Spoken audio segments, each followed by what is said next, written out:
Bom dia a todos. Estamos com a presença do Dr. Marcondes, Dr. Álvaro Galvão, doutora Daiane, e eu vou apresentar especialmente para vocês hoje o artigo da doutora Regina Márcia Faria de Moura, que é a nossa parceira na publicação do artigo do VENES, que nós vamos publicar agora, e ela fez um estudo em 2012, foi publicado em 2012, nessa revista de gerontologia e geriátrica. Bom, ele fala sobre a análise dos parâmetros físicos e funcionais de adultos idosos com doença venosa crônica. Então, eu vou ler o abstract inteiro, porque aqui você não tem uma noção bem já clara do que ela se refere. Ela fala o seguinte, que a doença venosa crônica resulta de uma situação... A primeira frase já fala muita coisa. A doença venosa crônica resulta de uma situação de hipertensão venosa que ocorre quando há disfunção da musculatura da panturrilha. Então, ela já começa dizendo o seguinte, que a insuficiência venosa crônica vem da hipertensão venosa que ocorre quando há disfunção da panturrilha. Então, ela já entra direto na disfunção da panturrilha. Tais alterações contribuem para a piora da doença e pode gerar limitações funcionais e físicas em adultos idosos com doença venosa crônica. No estudo atual, nesse estudo, nós objetivamos comparar a performance do flexor plantar, a musculatura que faz a flexão plantar, a variação de movimento, a angulação do tamanho do movimento da extensão e da flexão plantar, do tornozelo, a velocidade da marcha e a capacidade funcional entre adultos com e sem doença venosa crônica. Isso é um estudo cross-seccional com uma conveniência de amostra de 30 adultos com e 30 sem CVD, sem Chronic Venous Disease. A velocidade da marcha foi acessada por um aparelho chamado de Guy-Trite System, eu acho que aqueles medidores de passos, provavelmente, versão 3.9, e a flexão dorsal e plantar por goniometria.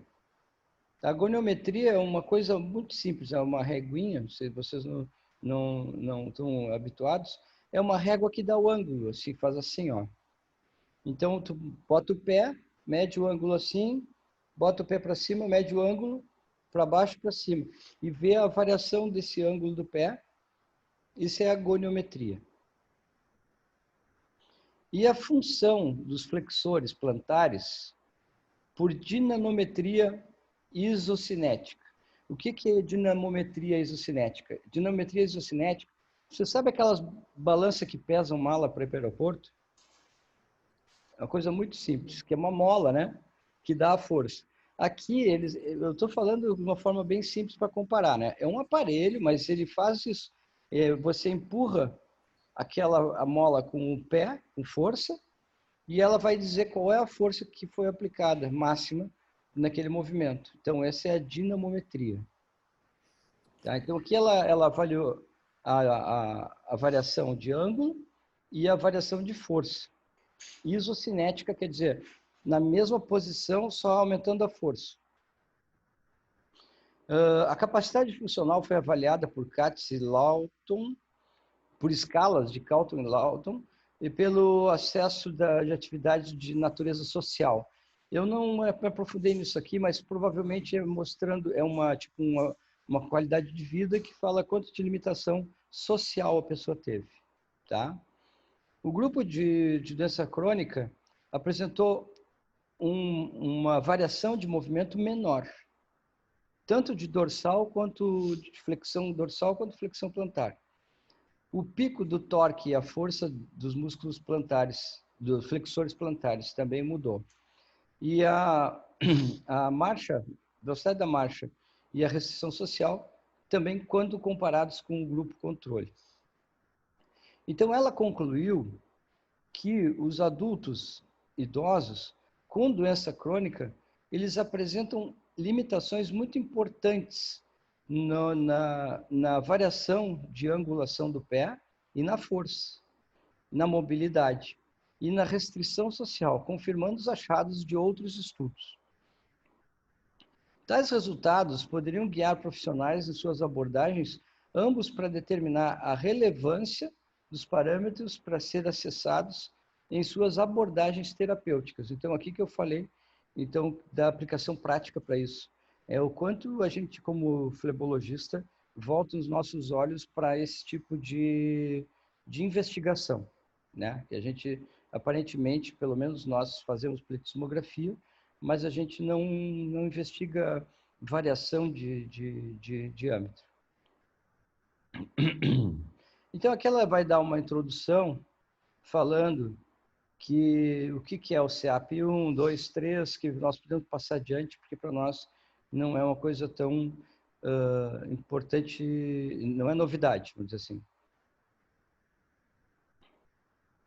Aqui ela fala que se acredita que mais provavelmente, a causa mais provável do aumento da prevalência de doença crônica na população mais velha deveria ser o aumento da pressão venosa dos membros inferiores, levadas pela diminuição da força da panturrilha, associada com a redução da mobilidade da junta do tornozelo. E a deterioração das veias ao longo do tempo, que acaba resultando numa perda de funcionamento da bomba. Então, aqui ela considera o seguinte, vamos lá. O aumento da prevalência do CVD em idosos aumentado por causa do aumento de pressão venosa. Até aqui, ok. Tá? Só que ela diz assim, levado pela diminuição, causado pela diminuição da força e dos músculos. Então, ela fala que a hipertensão venosa em idosos é causada diretamente pela diminuição da força e pela variação da força dos músculos, com a associação da redução da mobilidade, que acaba fazendo a diminuição da força e a diminuição da mobilidade acaba sendo o motivo de diminuir a bomba da panturrilha. Depois ela segue, ela fala um pouco do histórico, posiciona a gente, e aqui vamos para os materiais e métodos. Estudo aprovado pelo Comitê de Ética, e elas escolheram pessoas com igual ou maior que 60 anos, com ou sem doença crônica, venosa crônica, que foram classificados de acordo com o seu nível de atividade física como inativo ou insuficiente. A classificação proposta pelo Centro de Prevenção e Controle considera a intensidade, a frequência e a duração dos exercícios pelos participantes. A população mais velha, com doença venosa, para entrar nesse trabalho, ela deveria apresentar uma diminuição bilateral e ser classificada com pelo menos CEAP 4. Então, aqui nós estamos falando de pessoas idosas com CEAP 4, 5, 6. Tá? Não estamos falando de CEAP 3 nem 2. Esses adultos velhos, idosos, vamos dizer assim, né, foram referenciados pelos médicos especialistas de um hospital municipal de Belo Horizonte. E os que não têm doença foram recrutados da comunidade. Foram excluídos desse estudo os adultos idosos que apresentaram sequela de doença reumática, neurológica, ortopédica, e a história de trauma recente, fraturas, isso aí. Pelo menos em 2 anos, os últimos 2 anos. os que têm doença cardiovascular, instável, doença periférica, úlcera com linfedema infectada, com problemas cognitivos, demência. Os instrumentos. Então, aqui ela fala que os instrumentos que foram usados foram o que nos interessa aqui, pelo menos, do trabalho, é a goniometria, que eu já expliquei o que é essa régua que dá a angulação, tá? O dinamômetro, que vai medir a força. Aí o resto foram aqueles questionários que ela usou e as características sociais demográficas. Então aqui está o range of motion de dorsal e flexão dorsal, flexão plantar, foi pela goniometria e a força pelo dinamômetro. Como que fizeram? Aqui a gente pode passar um pouquinho, depois se tiver dúvida a gente pode procurar, para ganhar tempo. As análises estatísticas, né, foram feitas pelo intervalo de confiança de 95, o teste Shapiro-Wilk, que eu não conheço, e o T-Student, para comparação entre o CEAP 456, desculpa. Foi usado o Kruskal-Wallis Test, ok. Então, aqui uma tabela demográfica mostrando que foi, em termos de gênero, de idade, foram bem semelhantes as duas amostras, por 30 de cada um. As características antropométricas também são semelhantes. Os resultados, então. Na comunidade, foram 60 pessoas que entraram no estudo. Todos tinham pelo menos CEAP4, como eu já falei.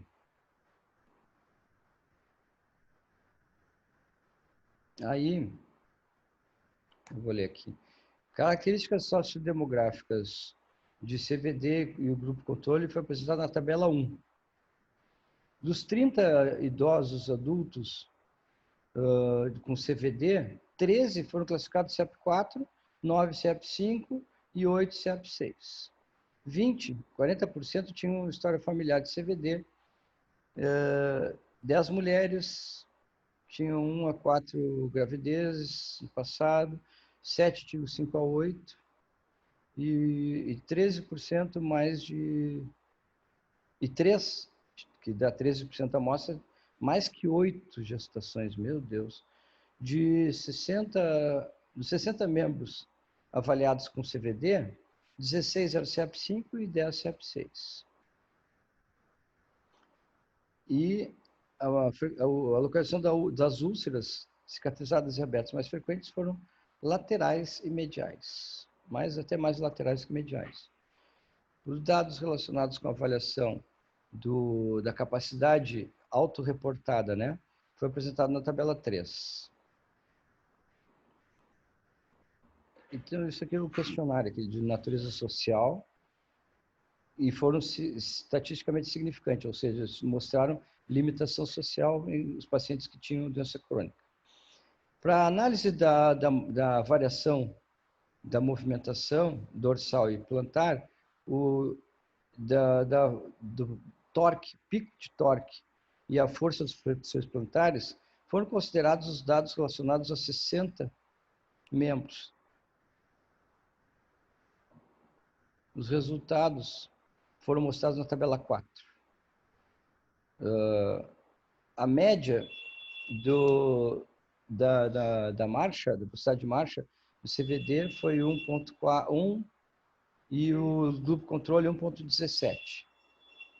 Então, houve significância estatística, a diferença encontrada entre os grupos. Discussão.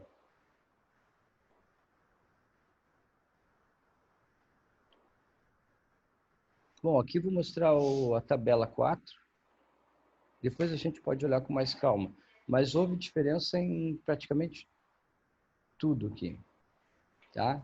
Discussão. No presente estudo, a população com CVD mais velha mostrou uma redução significativa da variação da variação de range of motion dorsal e plantar. E a força dos flexores plantares também, em relação ao grupo controle. E um aumento progressivo da variação da flexão plantar, o pico de torque da doença, proporcionalmente quanto a piora da doença. Então, quanto maior o CEAP, maior foi a limitação dessa movimentação e da força. Reforçando, então, os achados prévios na literatura. Essas mudanças são diretamente relacionadas à perda de função da musculatura da panturrilha. Foi uma diminuição da fração de ejeção e um aumento da fração de volume residual. Tá? Tais achados podem gerar significante perda na performance das atividades funcionais, tais como a marcha. A velocidade da marcha foi também significantemente menor no grupo com CVD. E os valores encontrados foram similares aos resultados reportados por Goldsen. Aqui ela fala de outros autores. No mesmo estudo, também a redução da moção, movimento. Bom, os resultados que a gente tem aqui já estão aqui. Estimamos que os flexores plantar, a geração da força do flexor plantar é responsável por aproximadamente 75% da força propulsora da marcha. Entretanto, os possíveis mecanismos podem ter influenciado na redução da marcha, da velocidade de marcha no grupo de doença crônica, foram a restrição da variação de ângulo, né, da flexão dorsal e a força dos flexores. Mudanças intrínsecas à idade, tais como diminuição da força muscular, da motricidade, da flexibilidade, vamos dizer assim, acho que é melhor para explicar isso. E a atividade física, o nível de atividade física associadas com a existência de uma maior fragilidade das paredes das veias podem contribuir com piora da doença crônica na população mais velha e gerar a instalação de um ciclo vicioso. Ela fala do questionário também.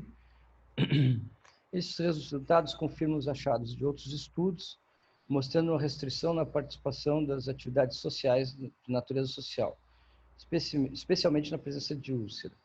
Aqui, em relação aos achados, então, desses questionários, todos os participantes com doença crônica e o grupo controle mostraram independência para a implementação da maioria das atividades. E esses resultados podem ter ocorrido porque esses dois instrumentos não são sensíveis a detectar piora na relação de comunidade de adultos mais idosos. Ok. As conclusões, então. Os resultados acharam que o presente estudo contribuiu para o melhor entendimento das alterações físicas e funcionais apresentadas pela população mais velha com CVD. Somando isso, a geração de uma novas hipóteses para o futuro, das futuras investigações científicas. Tais resultados podem guiar os profissionais físicos, terapeutas físicos, né, em suas abordagens, ambos para determinar a relevância dos parâmetros para serem acessados na abordagem terapêutica que eles escolherem. Bom, aqui está o trabalho. O outro trabalho a gente pode até deixar para outra semana, mas assim, o outro trabalho, a diferença é que não considera, ele avalia C3, C4, C5 e pacientes não idosos, pacientes jovens, pacientes sem segmentar por grupo, tá? Então, como é que o resultado que eles encontraram? Nesses pacientes que não segmenta por idade, tá? Eles encontraram a variação de movimento sem diferença estatística. Tá? E eu, lendo os resultados, assim, houve realmente, mesmo assim, houve redução do movimento. Porém, não foi suficiente para gerar uma diferença estatística. Eles colocaram 30 num grupo, do grupo controle, e foi 120, parece, no grupo com doença crônica. E eles encontraram estatisticamente diferente a força da flexão plantar. Tá? Então, eles chegaram à conclusão que doença venosa crônica está associada à diminuição da força plantar. E o resultado disso mostrado também pelo dinamômetro e pela pletismografia, pelo tempo de reenchimento venoso menor. Bom, senhores, esse aqui é o trabalho, então, que eu queria apresentar para vocês.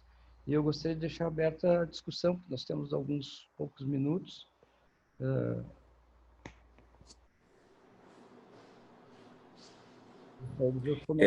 Só uma colocação. Essa escolha dos pacientes, porque todos eles tinham CEAP 4, 5 e 6.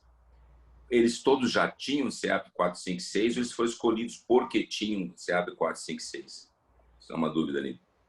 Eles foram escolhidos porque tinham, porque o grupo separou os CEAPs acima de CEAP 4. Critério de inclusão. Estudo, né? Então, assim, é uma coisa muito, muito clara, né? Eu acho que o trabalho fala a verdade mesmo, porque a dermatofibrose, ela muitas vezes, ela não é só na parte externa, já existe uma lesão muscular mesmo, né? Uma substituição da fibra muscular por uma fibrose. Então, a capacidade de bombeamento, que a gente entende como coração periférico, ela realmente fica diminuída. E aí, Marcondes, entra aquela história do tratamento em que o valor da meia, o valor corretivo que a meia vai trazer, você que é especialista em meia, vai ser muito importante, né, para o paciente. Eu acho que e o Trendelenburg, que acaba sendo um dos efeitos de melhora dos pacientes quando a gente vai tratar. A medicação, nesses casos, não teria tamanho efeito como tem o valor preditivo da meia e do Trendelenburg. O que você acha, Marcondes? Álvaro, deixa eu só falar uma coisa, porque eu quero botar fogo, fazer o papel de advogado do diabo. Eu entendi que eles estão falando o seguinte: quem é que nasceu primeiro, a galinha ou o ovo? Né? Tu estás dizendo o seguinte, que as limitações causadas pela doença venosa crônica, que o nosso raciocínio como flebologistas, a gente sempre pensa primeiro na doença venosa e depois na limitação. Então, tu está dizendo o seguinte: a dermatofibrose, ela vai fazer a limitação do movimento. E eu acreditava nisso também. Mas aqui, nesse caso, essa visão deles de fisioterapia e educação física, eles falam o seguinte, que a limitação do movimento vem antes da doença venosa crônica. Então, por exemplo... A dermatofibrose é uma consequência da limitação. Exatamente, é isso que ela coloca. Que é o seguinte, que a pessoa vai ter diminuição da bomba, da panturrilha, diminuição da força muscular, e começa com isso, a diminuição, o idoso começa a limitar o alongamento do membro, começa a ficar mais restrito, e isso vai fazendo com que diminua a fração de ejeção da perna, e vai aumentando, então, o tamanho das veias e tal, e vai trazer o piora da doença venosa crônica. Agora, o que nasceu primeiro, né? Se a doença crônica ou a doença muscular? Isso é uma coisa que não ficou claro em nenhum dos dois trabalhos. Não, eu acho que a dermatofibrose ela é consequência da doença mesmo. Isso é bem claro, assim, porque... Pode falar, Marcondes. A visão do angiologista, eu vejo os alunos que vêm fazer o curso, a hora que ele olha um paciente com úlcera, ele fica procurando uma veia com refluxo. E eu ponho de propósito 1 ou 2 casos dos pacientes examinados durante o curso, paciente que tem uma insuficiência venosa por falência de bomba, por limitação de angulação do pé e pela caminhada limitada, etc. Então, a gente chama de tratamento resistido. Se você não tratar a bomba, como o Álvaro falou, com a meia, eventualmente algum Trendelenburg, mas principalmente se você não tratar a bomba, então esse paciente tem que fazer uma musculação apropriada para a idade dele, para melhorar essa amplitude do tornozelo e melhorar a bomba da panturrilha. Porque a pletismografia AR, que eu fiz no meu mestrado, meu mestrado é sobre isso, a fração de ejeção abaixo de 30 desencadeia edema na perna. Eu tenho um exemplo claro aqui, de uma médica que ia tirar safena. Ela tinha um segmento de safena com refluxo na coxa, e ela é esposa de um médico, e o colega no centro cirúrgico me abordou e falou: minha mulher vai operar variz, vai tirar safena e tal. Aí a gente conversando, eu falei para ele: pede para ele ir lá no consultório para eu olhar ela. Eu fiz a pletismografia dela, deu 32 a fração de ejeção. Eu falei para ela: você vai tirar safena, não vai resolver absolutamente nada. Eu não quero intervir na conduta do colega, mas eu sugiro você pedir para adiar a cirurgia e fazer musculação por 3 meses para ver se você melhora o edema. Ela melhorou o edema com 3 meses de musculação. Então, assim, isso é real, isso existe. Só que na cabeça nossa, como cirurgiões que somos, a maioria, né, não desse grupo seleto que está aqui, mas na cabeça de nós, a gente procura um refluxo de safena, procura uma perfurante. Tem que ter. Não, a fração de ejeção hoje é tanto causa de insuficiência venosa quanto talvez uma insuficiência de safena. A amplitude do tornozelo. Essa hoje é a minha visão. É igual a visão da pelve, né? A gente esquece a pelve, fica olhando só da virilha para baixo, sabendo que o refluxo pode vir lá da pelve. Então, é essa visão que eu tenho. Esse trabalho é maravilhoso, ele vem coroar assim, todo esse pensamento que a gente já tinha em relação a esse paciente. Eu tenho uma paciente exatamente igual a isso aí, dona Dinorá. Eu vi ela essa semana. Ela é minha paciente, tem 15 anos. Eu tratei todos os refluxos dela, mas a úlcera não fecha. Não fecha porque ela não tem bomba, ela não consegue andar. Ela tinha que ter um personal trainer com ela para tratar da panturrilha. Agora, fisioterapeuta tem muita dificuldade de tratar doença com úlcera, paciente doente. Eles gostam de fazer paciente sadio. Você passa um paciente, fisioterapeuta não, educador físico, desculpa. Educador físico, ele é personal de gente normal. Você dá uma doença para ele tratar, ele fica todo cheio de dedo. Educador físico. Fisioterapeuta não. Fisioterapeuta, ele trata a doença. Mas era esse o comentário que eu tinha que fazer. Parabéns pelo trabalho, viu, Benaz? É uma visão que normalmente os angiologistas não têm. Assim, Se você conversar com a maioria, eles não têm essa visão que você tem, não. O outro trabalho que não deu tempo da gente apresentar hoje, ele falava assim, que ele deixou claro para a gente entender. Bom, primeiro que esse aqui que eu apresentei, ele fala que conforme a piora do SEAP, pior vai ficando a movimentação da perna, tá? Não sei se é causa ou consequência, mas foi encontrado isso. O outro trabalho, ele não avalia pacientes de 60 anos, ele avalia qualquer idade. Então, deixou claro que quanto mais precoce, a primeira coisa que aparece é a diminuição da força dos flexores plantares, que foi o grupo que deu diferença estatística. E a minha pergunta para a Daiane, que eu queria saber a opinião dela, é o seguinte: tu acha, Daiane, que a gente deveria incluir na nossa investigação goniometria, dinamometria, e já começar a pegar com os pacientes com CEAP mais precoce, tipo CEAP2, já começar a identificar limitações de movimento no exame físico, porque é só botar uma reguinha e já começar a dar um plano para esses pacientes de movimentação também? Eu acho que isso seria bem interessante. E aí, talvez não em todos os pacientes, se daqui a pouco por uma mudança de rotina a gente tivesse dificuldade de fazer isso, mas é bem comum, acho, a gente ver pacientes jovens com CEAP2, CEAP3, que vêm por uma queixa de peso, cansaço nas pernas. A ecografia acaba sendo normal. E quando a gente vai investigar, são profissionais que trabalham muito tempo com as pernas para baixo. São profissionais que trabalham no escritório ou muito tempo parado de pé, muito tempo sentados com as pernas imóveis.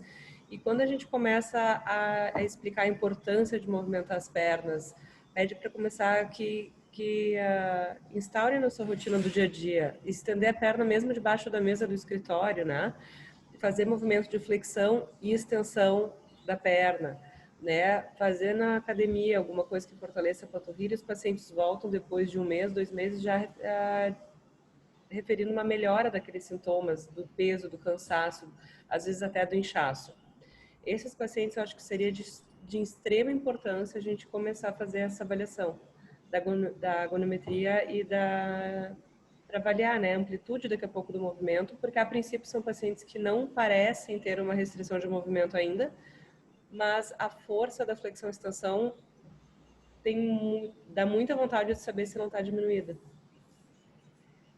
Perdoe minha lembrança em relação a uma situação.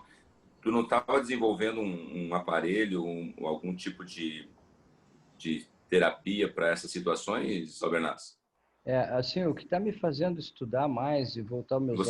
Você comentou sobre um aparelho que você estava pensando em desenvolver. É a partir desse aparelho. A gente começou focando em cadeirantes, né, pessoas que têm uma limitação grande de movimentação, e talvez esse aparelho vá avançando. Assim. Nós estamos desenvolvendo um aparelho que faz a movimentação. Só que a gente ainda está muito precoce de estudar assim, se isso vai ser estudado, vai ser utilizado com fins terapêuticos para melhorar a mobilidade ou simplesmente para fazer a bomba trabalhar. Mas sim, essa é a motivação que está fazendo a gente pesquisar esse tema, né? Eu queria mostrar para vocês o que é um vídeo sobre a goniometria e a dinamometria. Só estou tentando sair tirar o compartilhamento. Só um minutinho.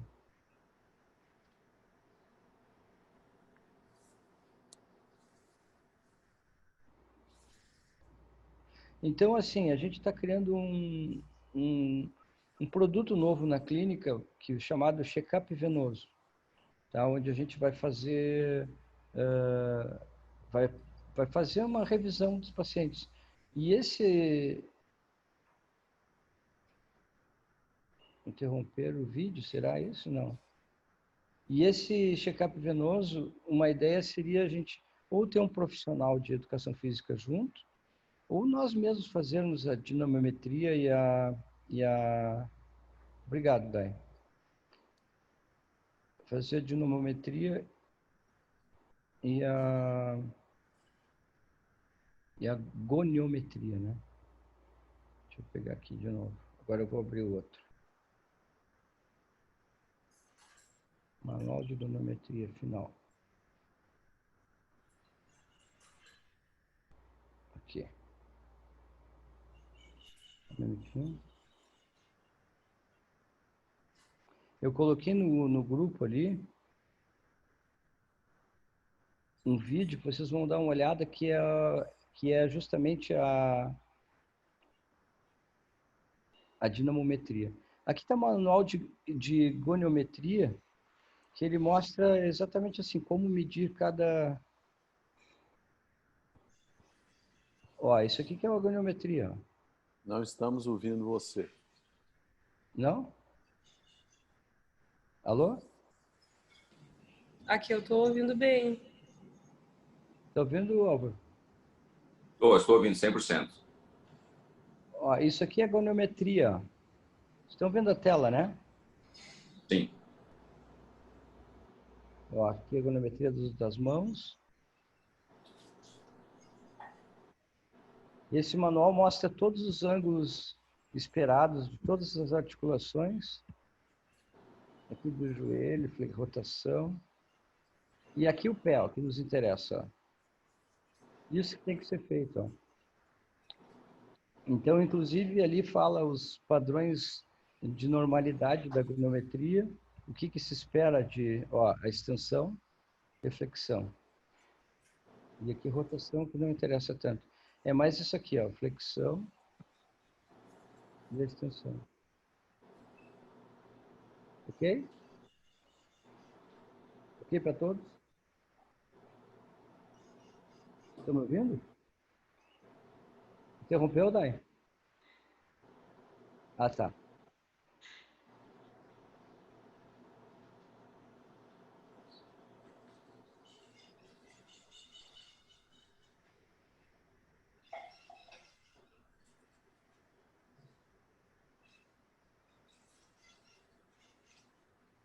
Olá pessoal, tudo bem? É muito comum. O vídeo não está aparecendo, tá, Beto? Sim, agora eu vou compartilhar. Tá. Agora estão vendo, né? Estão vendo? Sim. Tudo ok? Serviços de fisioterapia, os profissionais utilizarem somente critérios clínicos e parâmetros qualitativos para evoluir seus pacientes e darem alta. Nós da Perim Fisioterapia, como vocês já puderam conferir em outros vídeos, estamos sempre atentos com o que há de mais moderno em tecnologia, trazendo a maropodometria, a plataforma de força, a eletromiografia de superfície, a termografia, entre outros recursos. Dessa vez, trouxemos dos Estados Unidos um recurso com alta evidência científica no campo de avaliação de força muscular.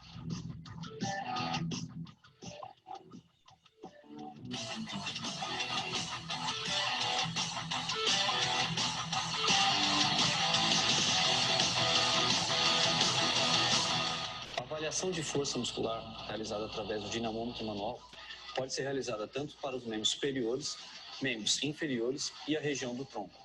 Os parâmetros coletados durante a avaliação através do dinamômetro manual são pico de força máximo, que corresponde ao máximo de força apresentada durante o teste, a força média durante toda a execução do teste, o tempo para o pico, que representa quantos segundos o paciente demorou para alcançar sua força máxima, e a força versus o tempo, que mostra o comportamento da força durante o teste.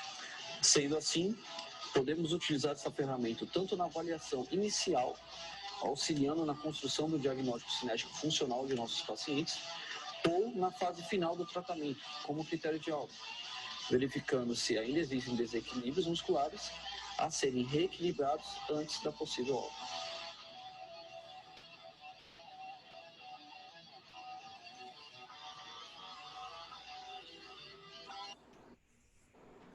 Interrompa para mim, Dai, por favor.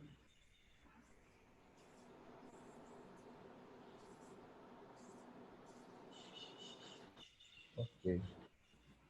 Da onde é essa clínica, Bernasso, sabe? Não, eu peguei Bem- no YouTube só para mostrar a dinamometria, porque Deve ser tá São Paulo, né? quem me orientou isso é o Fabinho, que é um professor de educação física, foi meu personal. Ele, inclusive, ele queria apresentar um dos artigos, mas ele pediu para não apresentar porque ele tinha pacientes lá, clientes. Ele mora em Portugal e lá são 10 da manhã agora. Ele tinha já clientes, então, no caso, eu mesmo apresentei e trouxe essas informações adicionais aí sobre a goniometria e sobre a dinamometria.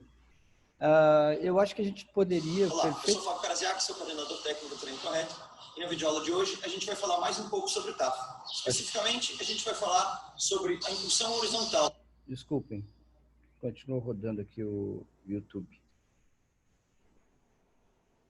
Então, acho que a gente teria que pensar seriamente nessa ideia de fazer, de implantar, na propedêutica normal. Tem um paciente com CAP3, que vejo que não faz atividade física, pega a reguinha, mede dinamometria, a gente está dando um diferencial, é algo mais que está se mostrando numa clínica e que pode se estudar isso e pode se acompanhar ao longo da vida desse paciente a variação de força e a variação de movimentação. Então, se a insuficiência venosa crônica depende disso também, por que não a gente já abordar isso desde o início, quando vai acompanhando o paciente? Porque é mais um ponto da doença venosa que a gente vai atacar e também abre um mercado para nós de trabalho, mais uma avaliação propedêutica que pode ser feita na clínica, assim como a pleximografia, assim como a ecografia, assim como o Doppler, sonarzinho de Doppler que a gente usa às vezes. Por que não fazer goniometria e dinamometria? Se a gente sabe que isso está relacionado diretamente com a nosso trabalho. E vejo isso especialmente naquele paciente que parece que, entre aspas, o exame não combina com a clínica do paciente. Que é bem frequente, né? Bernardo, manda o link desses dois vídeos aí, que eu fiquei sem áudio, eu não escutei. Tá. Um já está no grupo, o outro vídeo, o outro é um manual de goniometria que eu vou encaminhar também para o grupo. Tá bom, pessoal? Então, quero agradecer a vocês e desejar a todos um bom dia.